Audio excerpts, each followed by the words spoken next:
नमस्कार, मी अभिनेत्री अश्विनी कासार।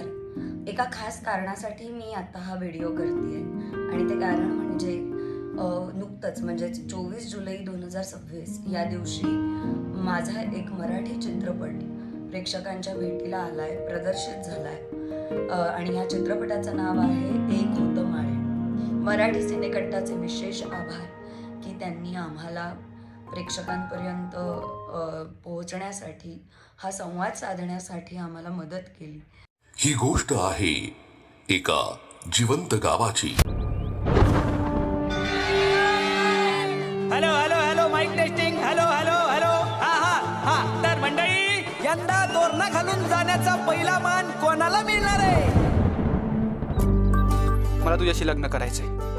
काय या डोंगराची ताण काय भागाना, जेवढा पाऊस पडतोय तेवढा पिऊन टाकतोय। खरं सांगू का शैला, त्या दिवशी मला त्याचा लई राग आलता, पण काकूनच ठाऊक आता तो मला लय आवडायला लागला। तुला सांगितलं ना मला एवढ्यात लगीन नाही करायचं म्हणून। आता होळी झाली आणि होळीचा पाडवाही झाला। आता 10 दिवसांनी जत्रा आली आहे।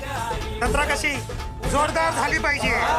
मामा तू तयारीला लाग। आज सांगून अशी कसं लग्न करत नाही ना ते मी बघतो। यात्रा झाली की 2 दिवसात त्यांचं लग्न उरकून टाकू। नमस्कार, मराठी सिनेकट्टामध्ये तुमचं सगळ्यांचं मनापासून स्वागत आहे। पुन्हा एकदा स्वागत आहे। मराठी सिनेकट्टा म्हणजे तुमचं स्वतःचं मराठी सिनेमाचं हक्काचं व्यासपीठ। आज आपण जो सिनेमा घेऊन आलोय तो सिनेमा म्हणजे एका सत्य घटनेवर आधारित सिनेमा। एक हसतं खेळतं गाव, निसर्गाने नटलेलं गाव, पण अचानक एका रात्री ते गाव डोंगरात गडप होऊन जातं। त्या गावाचं अस्तित्व मिटलं जातं। हे असं जर मी तुम्हाला सांगितलं तर खरं वाटेल, पण हे घडलेलं आहे। माळीण या गावाच्या बाबतीत हे घडलंय आणि हे जे घडलंय ते जसंच्या तसं पडद्यावर उतरवलंय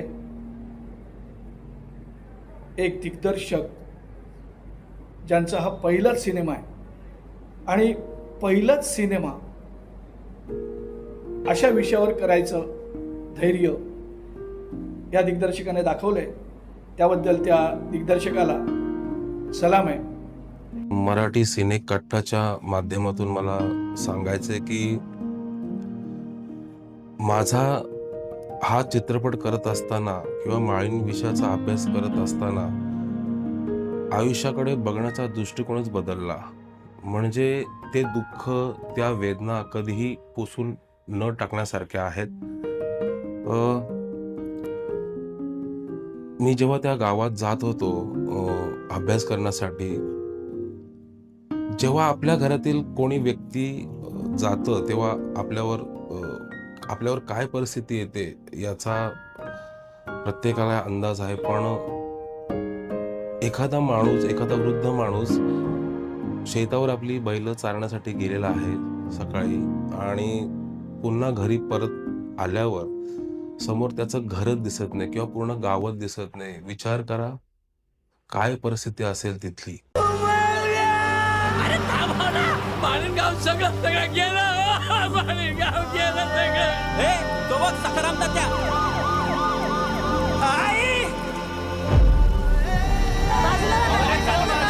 एनडीआरएफ की टीम भी यहाँ पहुंच चुकी है और उन्होंने बचाव कार्य भी शुरू कर दिया है।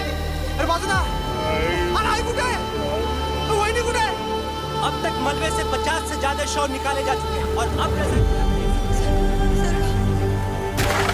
माळीण या गावावर जी आपत्ती आली, जे संकट आलं, त्या सत्य घटनेवर आधारित हा सिनेमा आहे आणि ती घटना सगळ्यांनाच माहिती आहे। ते म्हणजे माळीण गावावर अतिवृष्टीमुळे एक चिखलाचा डोंगर कोसळला आणि या गावातल्या अनेक लोकांनी, प्राण्यांनी,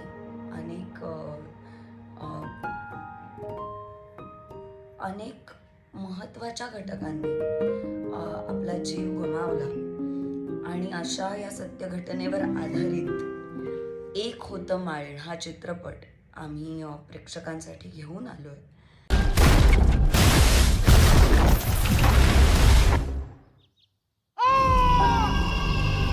वाचवा वाचवा.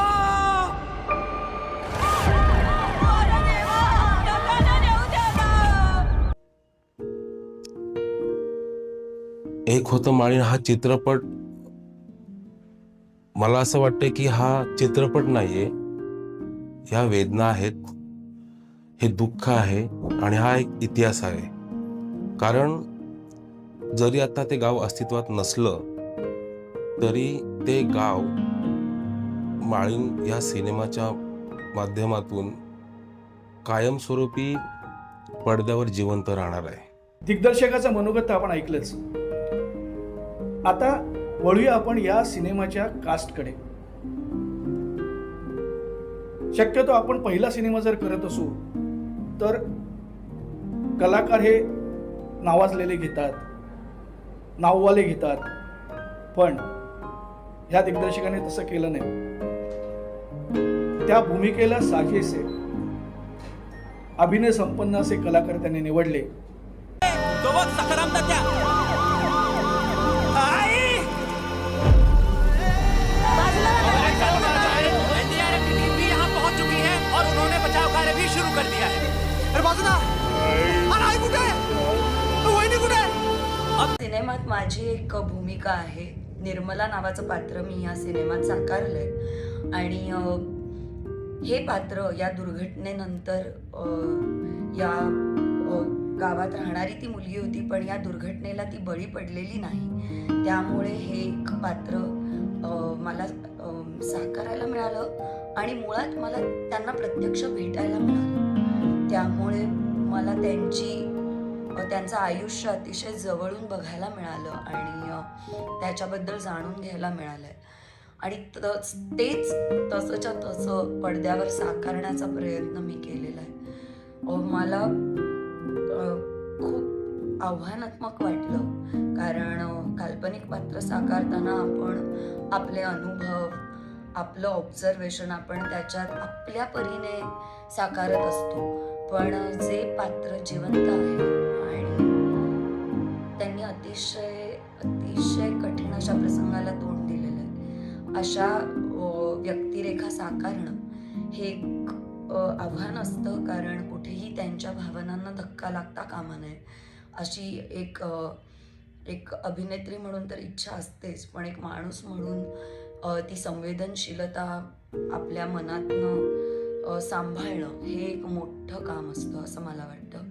सो हे काम मी पार पाडलंय की नाही हे प्रेक्षकच नीट सांगू शकतील. सो प्रेक्षकांना ही नम्र विनंती की त्यांनी जास्तीत जास्त संख्येने हा सिनेमा पाहावा आणि त्यांना तो कसा वाटला ते आम्हाला सांगावं. VFX आणि स्पेशल इफेक्ट्सचा याच्यात खूप मोठा भाग आहे आणि आता प्रेक्षकांच्या प्रतिक्रिया अशा आहेत की ते जास्तीत जास्त खरं वाटतंय त्यांना.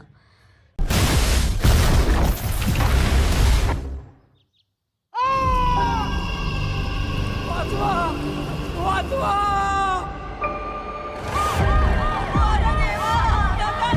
स्मिता पाटील मॅडम आहेत, त्या लेवलची कलाकार मला अश्विनी वाटते आणि अश्विनी असेच चांगले चांगले सिनेमे करत राहा आणि असेच चांगले चांगले सिनेमे आम्हाला देत राहा. अश्विनी बरोबर यात काम केलंय ते प्रशांत मोहिते. प्रशांत मोहिते सिरियलमध्ये काम करतात. सिनेमा यांचा मला वाटतं पहिलाच सिनेमा असावा माझ्या माहितीप्रमाणे. तोही खूप छान केलेला आहे, त्यांनी काम समजून केलेलं आहे. शाळेतला मास्तर म्हणजे तो खरंच शाळेतला मास्तर वाटला, कुठलाही हिरो वाटला नाही. इथे जर नाववाला कोणी हिरो घेतला असता दिग्दर्शकाने तर तो कलाकार वाटतो, तो त्या भूमिकातला कलाकार वाटत नाही. तो कलाकार म्हणजे त्या नावाने वाटतो, अरे हा कलाकार आहे. मग तो शाळेतला मास्तर करो, त्या शाळेचा सरपंच करो किंवा आणखी करो, पण प्रशांत मोहितेचा शाळा मास्तर आहे, शाळा मास्तर वाटला. त्याची जी तगमग, आपण मोठ्या भावाला उलट बोलू नये किंवा माझं प्रेम आहे हे कसं व्यक्त करायचं वगैरे, ही जी काय त्याची तळमळ आहे ती प्रेझेंट त्याने त्याच्या मुद्राविनयाने अतिशय उत्तम केलेली आहे. त्याचबरोबर दीपज्योती नाईक वगैरे यांनी सुद्धा अतिशय चांगलं कार्य केलं आहे, म्हणजे काम केलेलं आहे. या सिनेमात सगळ्या कलाकारांनी मनापासून काम केलं आणि सगळ्यात महत्त्वाचं म्हणजे या सिनेमातले जे सीन आहेत, जे मातीतले सीन, चिखलातले सीन, भर पावसात यांनी शूटिंग केलं असं मला त्यांनी सांगितलं. 18 दिवस पूर्ण पावसात, भर पाऊस येत असताना त्यांनी सीन शूट करत होते आणि चिखल आहे खाली आणि त्या चिखलात आपण एक पाय जरी भरला आपला चिखलात तरी आपल्याला त्रास होतो, पण यांनी पूर्ण शूटिंग चिखलात केलंय. अंगाला चिखल लागतोय काय तरी कुठल्याही कलाकाराने त्याची तक्रार केली नाही. खरंच या सगळ्या कलाकारांना हॅट्स ऑफ आहे. नमस्कार, मी सुबोध नारकर, माळी या चित्रपटाचा संकलन म्हणजे एडिटर. मी खूप वर्ष एडिटिंग करतोय आणि खूप पिक्चर केले, म्हणजे कॉमेडी केले, गंभीर पिक्चर आणि असे कुठला सब्जेक्ट नाही केला मी एडिटिंग, म्हणजे मी एडिटिंग नाही केलं त्याच्यामुळे. ओके, तर राजीव राणे आणि दत्तात्रय साहेबांनी मला एकदा बोलून घेतलं की येतोच करणार. मी गेलो आपला, तर ते बोलले की आपण एक म्हणजे चित्रपट करतो. म्हणजे वा, कुठला कॉमेडी करताय, कुठला करताय? नाही, आपण वेगळं करतो. म्हणजे काय, तर माळीण गावात आपण पिक्चर करतोय. तर मी दोन पॉज घेतला की माळीण गावाचं मी ऐकलं होतं की माळीण गावामध्ये हे सगळं झालं आहे घटना, न्यूजमध्ये ऐकलं होतं, पेपरमध्ये वाचलं होतं सगळं, पण हे सगळं पडद्यावरती येणार तर त्यावर कसं आहे शक्य, म्हणजे होईल नाही, करूया काहीतरी. आणि जेव्हा ते लोक शूट करून जेव्हा माझे रशीस आले तर असं वाटत होतं एडिट करताना की मी त्या माळीण गावातच होतो की काय. तसं त्या लोकांना शूट केलं होतं आणि ते एक एक फ्रेम मला अशी एडिट करायला लागत होती की ती VFXला झालं होती, कारण का एडिट आणि VFX हे सगळं मॅच झालं पाहिजे, त्या पद्धतीने एडिट करायचं होतं आम्हाला. पण ते मला सपोर्ट केला राजीव राणे आणि दत्ता सर. नाही ना, होईल सगळं, होईल सगळं होईल. मी ओके. पण जेव्हा आम्ही तो पिक्चर बघितला ट्रायलला, तेव्हा लिटली असं वाटलं की काय, म्हणजे शब्द नाही मला बोलायला, पण तुम्ही लोकांनी तो जाऊन बघावा जवळच्या सिनेमागृहामध्ये आणि तुम्ही सांगावं तुम्हाला कसं वाटलं हा सिनेमा.